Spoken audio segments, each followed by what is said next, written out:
Program Rumah DP 0 Rupiah yang pernah menjadi janji kampanye Gubernur DKI Jakarta Anies Baswedan kini menimbulkan masalah. Mulai dari dugaan kasus korupsi yang menyeret pejabat Pemprov DKI Jakarta hingga perubahan syarat penghasilan maksimal 14 juta rupiah bagi mereka yang bisa mengikuti program Rumah DP 0 Rupiah.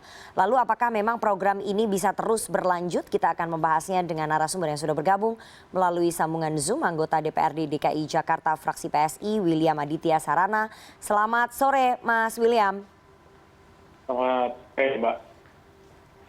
Oke, dan sebelumnya harusnya turut bergabung bersama dengan kita Wakil Gubernur DKI Jakarta Ahmad Riza Patria sudah confirm, tapi 5 menit sebelum show ini berlangsung tiba-tiba Wakil Gubernur DKI Jakarta membatalkan secara mendadak karena ada agenda lain. Saya akan langsung ke Mas William. Mas William, kita mendengar bahwa ada perubahan skema dari syarat pembelian rumah DP 0 rupiah yang penghasilannya kemudian menjadi maksimal 14 juta rupiah. Bagaimana kemudian dari DPRD melihat adanya perubahan skema ini? Ya, kalau kami melihat jadinya program DP 0 rupiah ini jadi tidak tepat sasaran ya. Janji dari Pak Gubernur sebelumnya adalah program DP 0 rupiah ini adalah untuk warga menengah ke bawah. Tapi dengan syarat baru di mana pendapatannya harus mencapai 14 juta rupiah, tentu targetnya bukan lagi warga menengah ke bawah, tetapi sudah yang menengah ke atas. Jadi sudah tidak tepat sasaran, dan kedua sekarang terlibat ada kasus korupsi di sana. Jadi semakin lama kita lihat bahwa program DP 0 rupiah ini menjadi suatu program yang menurut saya gagal. Karena pertama targetnya tidak tercapai, bahwa baru di bawah 1%, lalu syaratnya diubah juga. Yang ketiga sekarang ada proses pengadaan lahan yang tidak transparan yang berakibat pada korupsi. Oke, selain tidak tepat sasaran, kemudian memang bermasalah, artinya ada dugaan kasus korupsi di situ. Tapi apakah kemudian DPRD juga mendengar adanya mafia tanah yang turut bermain dalam program Rumah DP 0 Rupiah ini, Mas William? Ya, mafia tanah ini kan sebenarnya hanya fenomena ya. Kita harus bisa melihat akar permasalahannya seperti apa. Akar masalahnya adalah karena tanah pengadaan lahan di DKI Jakarta ini tidak transparan pengadaannya.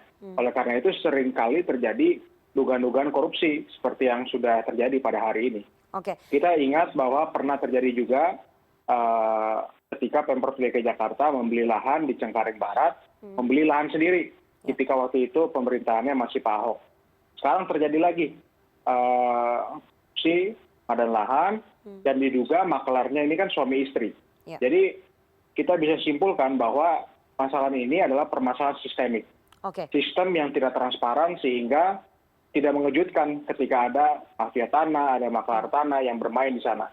Jadi yang harus kita lakukan sekarang adalah bagaimana kita bisa mengubah sistem pengadaan lahan di DKI Jakarta lebih transparan, sehingga kami DPRD bisa mengawasi dengan lebih baik, dan juga publik sebagai pembayar pajak bisa juga mengetahui lokasinya di mana, harganya dibeli berapa, NJOP-nya berapa, pakai di mana. Nah ini yang harus bisa diselesaikan oleh Pemprov DKI Jakarta. Mas William, ada informasi bahwa mafia tanah turut mempengaruhi pembahasan anggaran di DPRD soal pembelian lahan di Pondok Rangon. Apakah Anda juga mendengar bahwa itu terjadi pada saat pembahasan anggaran di Badan Anggaran DPRD? Kami dari fraksi PSI mempertanyakan ketika Pemprov DKI Jakarta mengadakan lahan yang begitu besar. Yang pertama adalah ketika Pemprov DKI Jakarta waktu itu pernah juga mengadakan lahan untuk lahan makam yang cukup besar juga, 180-an miliar, tapi sampai sekarang kita tidak tahu lokasinya di mana.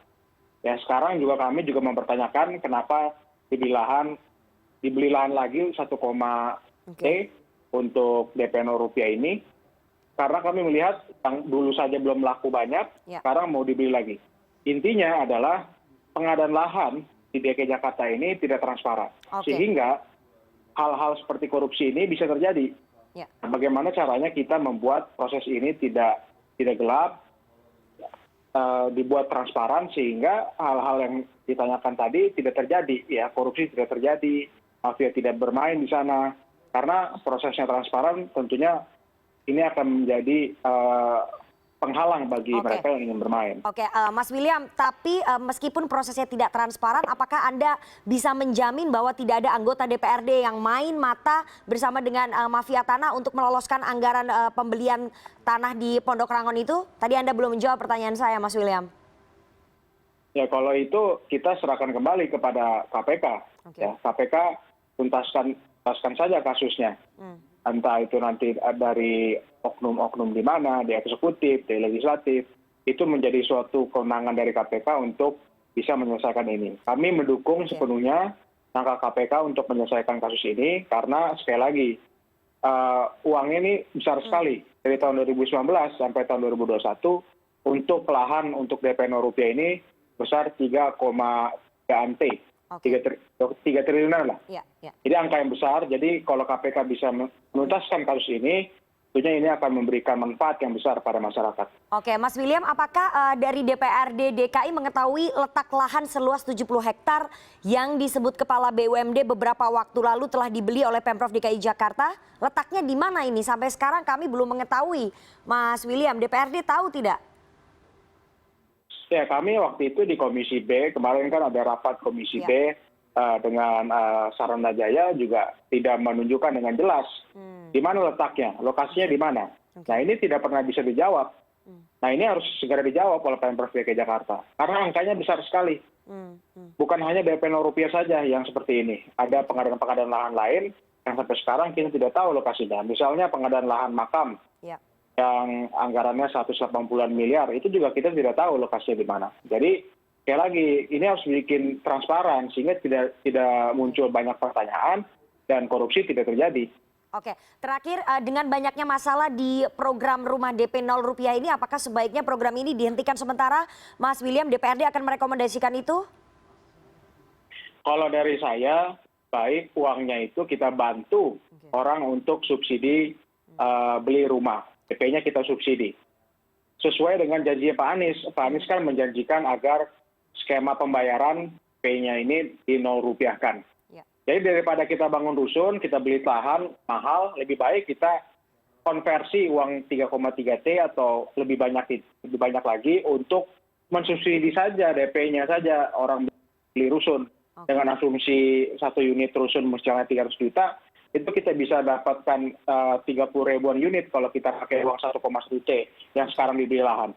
Kalau untuk beli lahan bangun rusun paling kita bisa capai 3 ribuan unit saja. Jadi masih jauh dari target. Lebih baik uangnya itu kita gunakan untuk subsidi orang beli rusun gitu. DP-nya kita subsidi kita bisa jadi nolkan. Oke, nanti kita lihat bagaimana nasib dari program rumah DP 0 rupiah ini. Apakah kemudian Pemprov DKI Jakarta mampu mempertanggungjawabkan dan program ini bisa terus berjalan sehingga janji kampanye dari Gubernur DKI Jakarta Anies Baswedan bisa tertunaikan begitu. Nanti kita kawal bersama. Terima kasih Mas William Aditya Sarana, anggota DPRD DKI Jakarta fraksi PSI atas waktunya kepada CNN Indonesia Newsroom sore hari ini.